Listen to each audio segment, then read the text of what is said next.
Hi சொந்தங்களே, வணக்கம். எப்படி இருக்கீங்க? எல்லோரும் நல்லா இருக்கீங்களா? இந்த வீடியோ மேலே தள்ளிடாதீங்க, கேளுங்க. நான் போட்டிருக்க அந்த வீடியோ உங்கள் எல்லாருக்கும் பிடிச்சிருந்தா லைக் பண்ணுங்கள், ஷேர் பண்ணுங்கள், கமெண்ட் பண்ணுங்கள், சப்ஸ்கிரைப் பண்ணி விடுங்க. என்ன சொல்ல வரேன்னா, நம்ம ரத்தத்தில் பிணைக்கப்பட்ட நம்ம உறவுகளை பிரிக்கக்கூடிய வல்லமை கொண்ட ஒரு ஆயுதம் என்னென்னா பணம். இந்த பணம் தான் நம்ம சொந்த பந்தம் உறவு எல்லாத்தையும் பிரித்து வைக்குது. ஏன்னா நம்மளை மாதிரி கஷ்டப்பட்டவங்களுக்கு தான் தெரியும் அந்த பணத்தோட அருமை என்னன்ட்டு. அதனால் நான் மன வேதனையில் தான் பேசிக்கிட்டு இருக்கேன். ரொம்ப கஷ்டமாக இருக்குது. இப்போ நேற்றெல்லாம் ஒரு பாட்டி என் கூட பேசிகிட்டு இருந்தாங்க. இந்த சைடு மாடு மேய்ச்சிட்டு இருந்தாங்க. இந்த பாருங்கள், மாடெலாம் மேய்ச்சிட்டு பாருங்கள். இந்த சைடு மாடு மேய்ச்சிட்டு இருந்த ஒரு பாட்டி என் கூட பேசிகிட்டு இருந்தாங்க. ஆனால் அவங்க பேச பேச எனக்கு அப்படியே அழுக தான் வந்துச்சு. ஏன்னா அந்த அளவுக்கு அவங்களாம் ஒற்றுமையாக இருந்திருக்காங்க. அந்த காலத்துலலாம் நாங்களாம் வீடு கட்டினோம்னா சொந்தம் பந்தம் எல்லாருமே ஒன்றா நின்று வேலையை முடித்து கொடுப்பாங்க, வேலை பார்ப்பாங்க. அவ்வளோ ஒருத்தன் வீடு கட்டினா இன்னொருத்தனுக்கு அவ்வளோ சந்தோஷமாக இருக்கும். ஆனால் இப்போல்லாம் அந்த ஒற்றுமையே கிடையாது. ஒருத்தங்க நல்லா இருக்குது, இன்னொருத்தங்களுக்கு பிடிக்க மாட்டேங்கு. நான் 2 பையங்களை பெற்றேன். இன்றைக்கி 2 பசங்களுமே அந்த அளவு கஷ்டப்பட்டு வளர்த்து கல்யாணம் பண்ணி வச்சு வீடு கட்டி, அந்த காலத்தில் எவ்வளோ கஷ்டப்பட்டுப்போம் வீடு கட்டனா. இன்றைக்கி என் பிள்ளைய என்னை அம்மானு கூட சொல்ல மாட்டேங்கிறாங்க. அவ்வளோ அந்த மாதிரி சொல்லிட்டு ரொம்ப வருத்தப்பட்டாங்க.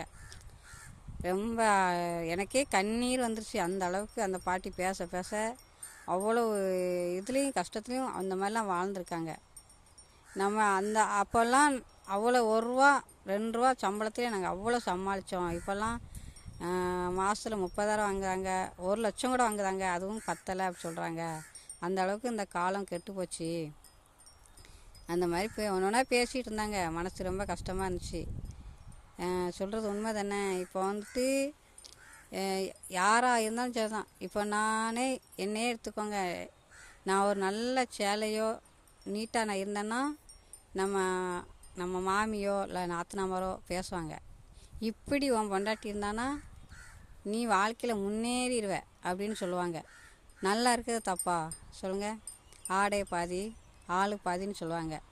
நீட்டாக இருக்கிறது தப்பா? இந்த வீடியோ தப்பாக இருந்தால் மன்னிச்சிடுங்க.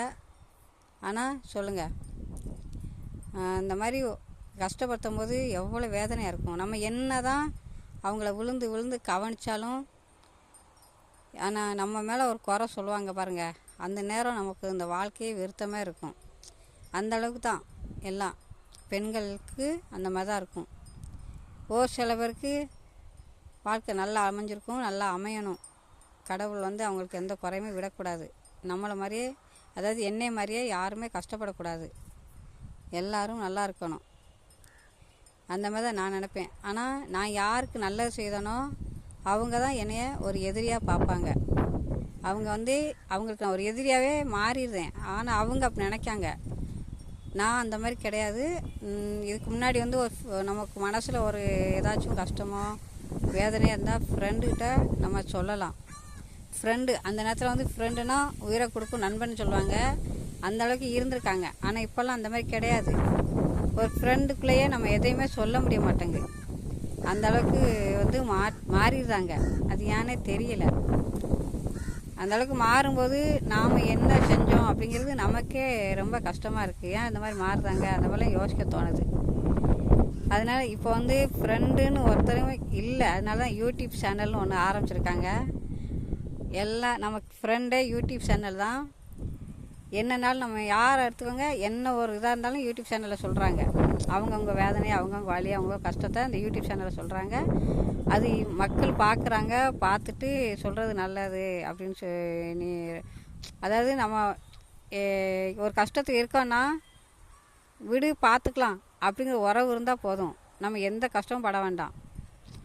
ஆனால் அந்த மாதிரி சொல்லதுக்கு நம்ம சொந்தமும் இல்லை, யாருமே இல்லை. அப்படிங்கும்போது நம்ம யூடியூப் சேனலில் தான் நம்மளுக்கு ஃப்ரெண்டு. நீங்கள் எல்லோரும் தான் என்னோடய ஃப்ரெண்டு. இந்த வீடியோ பிடிச்சா லைக் பண்ணுங்கள், ஷேர் பண்ணுங்கள், கமெண்ட் பண்ணுங்கள், சப்ஸ்கிரைப் பண்ணி விடுங்க மறக்காமல். பக்கத்தில் இருக்க பெல் பட்டனை டச் பண்ணுங்கள். மறுபடியும் சொல்லுவேன், இந்த வீடியோவில் ஏதாவது தப்பு இருந்தால் என்னை மன்னிச்சிடுங்க. பாய்.